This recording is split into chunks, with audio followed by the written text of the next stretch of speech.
एक दिन की बात है। हरिया लकड़ी काटने हर रोज की तरह जंगल गया। वो पेशे से लकड़हारा है। हर रोज लकड़ी काट के शहर में जाकर बेचता है और जो 4 पैसे बनते हैं उससे अपने घर का गुजर बसर करता है। हरिया के घर में उसकी पत्नी और एक जवान बेटी है कि तभी उसे गाय के रोने की आवाज सुनाई देने लगती है।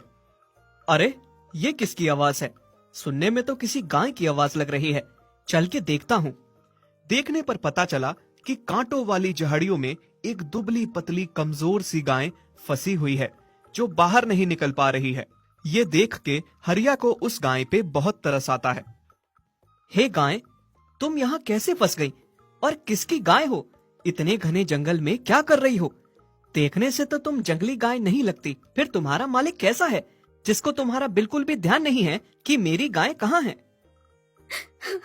आप पहले मुझे यहाँ से बाहर निकालिए, फिर मैं आपको सारी बात बताती हूँ। 4 दिन से मैं इन झाड़ियों में फंसी हुई हूँ। बहुत जद्दोजहद की यहाँ से निकलने की, पर निकल नहीं पा रही हूँ।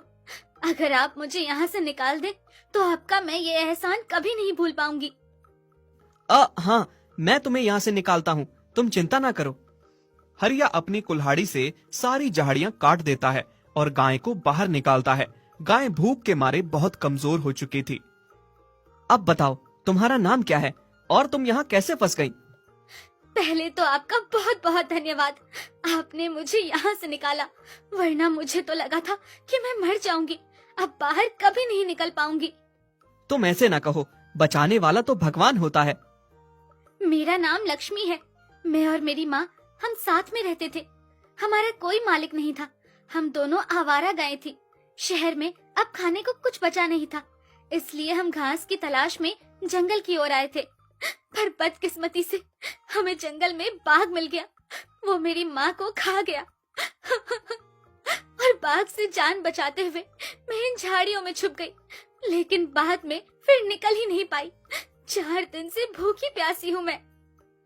ओहो, बहुत बुरा हुआ तुम्हारे साथ लक्ष्मी।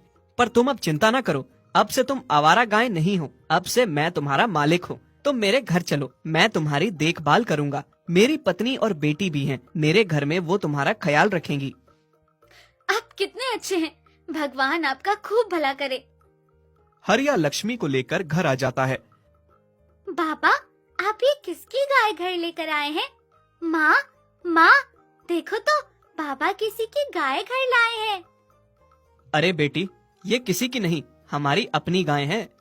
हरिया सारी बात अपनी पत्नी और बेटी को सुनाता है। ये बहुत भली गाय है, इसका कोई नहीं है। इसको सहारे की जरूरत है। हे राम, इस आदमी से तो मैं तंग हूँ। इसके दयालु दिल से परेशान हो चुकी हूँ मैं। जब देखो तब दान करता रहता है। मैं कहती हूँ, कभी तुमने एक पैसा भी बचाया है? बेटी कितनी जवान हो गई है, कोई अच्छा रिश्ता नहीं मिल रहा, और अगर रिश्ता मिल भी गया तो शादी कैसे करेंगे? तुमने एक पैसा तक नहीं जोड़ा उसके लिए। मेरी तो किस्मत ही फूटी है तुमसे शादी करके। अरे अरे भाग्यवान, तुम ऐसा क्यों कहती हो? भला अब लक्ष्मी के यहाँ रहने से गंगा की शादी से क्यों मिला रही हो? और तुम गंगा की शादी की चिंता ना करो, उसकी शादी मैं बहुत धूमधाम से करूंगा। ये मेरा घर है, कोई धर्मशाला नहीं जो तुम किसी को भी उठा के ले आओगे। कभी किसी कुत्ते को, कभी बिल्ली को, और अब इस गाय को। मैं कहती हूँ, ये गाय इस घर में नहीं रहेगी। देखो सविता, तुम ऐसी जिद मत करो।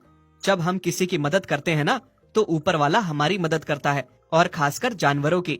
और अगर हम बेसहारा गाय को सहारा देंगे तो वो हमें आशीर्वाद ही देगी। आहा, बड़ा आशीर्वाद देगी तुम्हें ये गाय। मैंने कह दिया है, ये गाय इस घर के अंदर नहीं आएगी।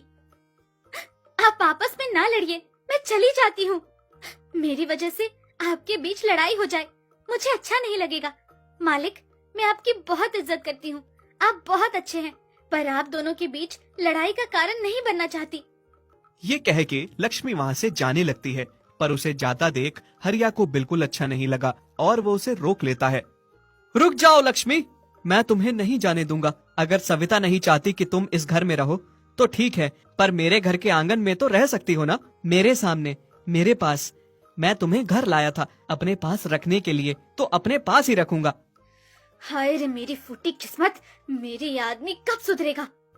हरिया लक्ष्मी को अपने आंगन में बांध देता है और उसे खाने को खूब सारी हरी हरी घास देता है और उसकी बड़ी ही सेवा करता है।